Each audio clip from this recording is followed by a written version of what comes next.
Películas como El Club de la Pelea, en donde una persona se debate en dos personalidades, o Fragmentado, donde un sujeto tiene más de 21 personalidades que no se recuerdan la una a la otra, o una serie como Moon Knight, en donde hay varias personalidades habitando al interior de una sola persona, nos generan la pregunta sobre cómo es que nosotros transitamos en la vida y cuáles son nuestras personalidades interiores. No hasta el punto de llegar a un trastorno disociativo de la personalidad como en estas películas, y sí como en nuestra vida, dependiendo de la situación que nosotros estemos experimentando, el momento de la historia en el que estemos o el rol que estemos representando en ese momento, entonces habitamos el mundo de una manera específica.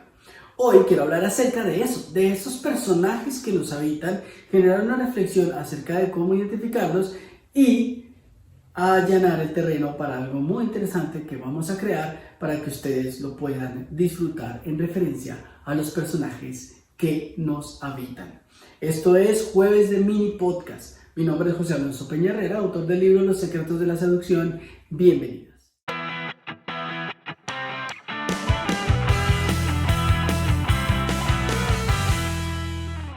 En algún momento recuerdo que yo estaba trabajando con una pareja y esta pareja tenía muy pocos meses de casados y habían tenido un noviazgo maravilloso. La habían pasado muy bien, habían aprendido mucho el uno del otro, y tanto así que se sentían muy confiados y muy tranquilos sobre lo que sería su vida de pareja como marido y mujer.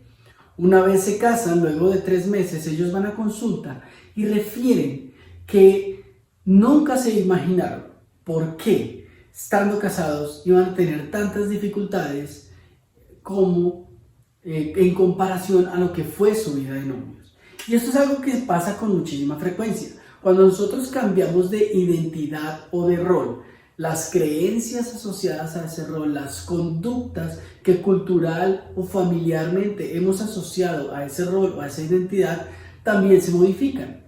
Es por eso que muchas veces cuando, digamos, una persona recibe un cartón que lo acredita en una profesión específica, literalmente cambia su forma de ser y se comporta de una manera más segura o más controlada en esa profesión que cuando era estudiante, por ejemplo, así tenga los mismos conocimientos. O la razón por la que algunas personas cambian su personalidad en el momento en que se vuelven papás o cosas por el estilo. Cuando nosotros modificamos nuestro rol, las creencias que tenemos asociadas a ese rol también se modifican. Eso explica por qué un profesor que es amoroso y comprensivo y que entiende las necesidades de sus estudiantes, puede que le cueste trabajo hacerlo con sus hijos. O la razón por la que de pronto una persona que tiene grandes habilidades de comunicación con sus amigos en los ambientes sociales no le quede tan fácil, por ejemplo, con sus papás o con otras personas de su familia. Dependiendo del lugar que estamos habitando, hay un cúmulo de cosas que acompañan esa identidad. Así que te voy a invitar a que te preguntes cuáles son los roles que ejecutas en el día a día y cuáles son las diferencias o las creencias que son coherentes con cada uno de ese rol. Te voy a contar una experiencia que me pasó a mí entre mi rol de psicoterapeuta y mi rol de papá. En la hipnosis conversacional hay una técnica muy simple que consiste en acompañar a una persona a través de ciertas frases que lo hagan sentir que yo estoy viendo lo mismo que el otro. Es la famosa técnica que se usa en la publicidad para decir algo como: ¿estás cansado de que no te dure la pila del celular? ¿Estás en plena conversación y se te acaba la pila del celular?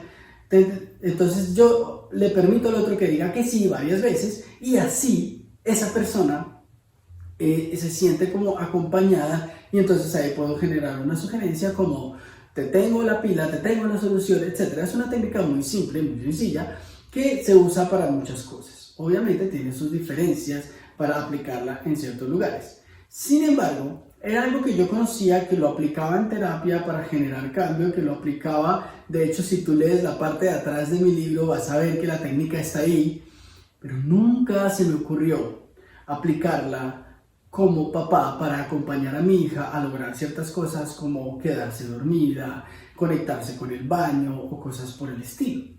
Y es una técnica de conversación que nace de muchas, tanto estudios como de interacciones cotidianas en el día a día. Solo cuando una vez yo estaba buscando técnicas para ayudarle a mi hija a quedarse dormida más fácil, veo, usa la hipnosis para que tu hijo se duerma. Nunca se me ocurrió que podría ser esa técnica porque desde mi rol de papá tenía unas creencias y unos comportamientos asociados a esa identidad diferentes a los que tengo asociados a mi identidad como profesor, como conferencista, como escritor o como psicólogo. Son identidades diferentes, soy la misma persona y cuando me enfrento a los diferentes contextos, mi identidad se modifica y con ella se modifican mis valores, mis creencias y mis conductas. Nuestra tarea es observar esas diferentes personalidades, entre comillas, que hay en nuestro interior y empezar a integrarlas. ¿Qué de mi rol como padre puedo yo llevar a mi rol como terapeuta? ¿Qué de mi rol como hijo puedo llevar a mi rol como padre? Y etcétera. Así que un gran comienzo para empezar a pensar nuestros personajes interiores es este. Arranca por preguntarte cuáles son los roles que ejecutas todo el tiempo en tu día y pregúntate cuáles son las creencias que hay para cada una de estas identidades. Esto fue Jueves de Mini Podcast y espero que encuentres a tus personajes interiores y los comentes acá y nos empieces a contar de qué te diste cuenta. Te invito a que compartas esta información, que le des like al video, que te inscribas al canal y que actives la campanita. Así no quieras volver acá. El hecho que hagas eso hace que más personas lo puedan ver. Así que bienvenidos a Jueves de Mini Podcast. Nos vemos la próxima semana.